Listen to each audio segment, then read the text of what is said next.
Siku moja tuko kwenye mji mmoja unaitwa Busan. Kule South Korea, Busan kuna East Sea ambayo wa Japani pamoja na wa South Korea wanabishana. Wa South Korea wanataka itwe East Sea. Wa Japani wanataka itwe Japan Sea. Lakini Mkorea hakubali. Hakubali hata dakika moja. Ni kama sisi tunavyotuona hiyo bahari inaitwa bahari ya Hindi. Ya Hindi iko Dar es Salaam. Itakuwaje ya Hindi? Indian Sea, India. Yaani hapo Oysterbay pale ni India.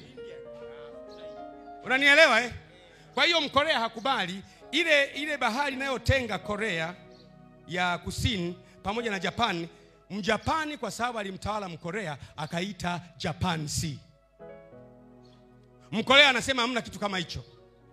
Kwenye ramani za Kijapani imeandikwa Japan Sea.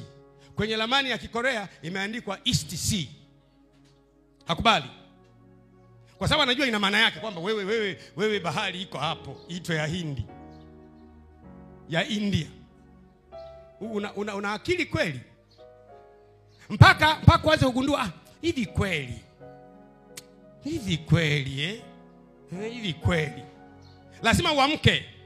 Lakini kwa kawaida ya Afrika wanagundua thamani ya kitu kikiondoka. Na ndio maana ukiwa na mtu karibu, mnaongea sana, unamuona sana, unazungumza naye sana, unamjali sana, huyo ndio mtu atakuwa wa kwanza kukimbia. Kwa sababu kwa mjibu wake yeye anaona wewe ni cheap. Bei yako ni ya chini kwa sababu unapatikana sana. Ndio